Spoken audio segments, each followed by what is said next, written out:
Tässä on 5 faktaa, joita et tiennyt Porsche Taycanista. 1. Porsche Taycanin tehokkain Turbo GT-malli yltää lähes 1100 hevosvoiman huipputehon. Tällä teholla auto kiihtyy hieman yli 2 sekunnissa 0–100. 2. Porsche Taycanissa hyödynnetään 800 voltin korkeajänniteakustoa. Tämä mahdollistaa huippunopean 320 kW lataustehon, joka lataa auton tyhjästä täyteen hieman yli 20 minuutissa.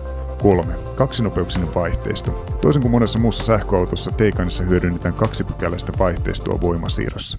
Tämä pienentää sähkön kulutusta, kun autolla ajaa maantienopeuksilla. 4.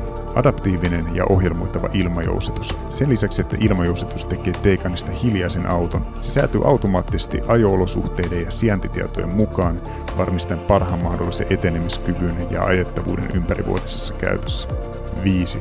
Taycan on kenties ainoa sähköauto, joka on ajo-ominaisuuksiltaan täysiverinen urheiluauto. Sillä on nimittäin kellotettu Nürburgringin radalla 7 minuuttia ja 7 sekunnin aika. Vastaavaan aikaan on päästy muun muassa Lamborghini Huracanin kanssa. Kerro kommenteissa, lähtisitkö itse Nürburgringin moottoriradalle sähköauton kanssa ajamaan, ja jos Taycan herätti mielenkiintosi, niin tule tutustumaan siihen Sports Car Centerille. Tässä on nimittäin auto, joka ei jätä ketään kylmäksi.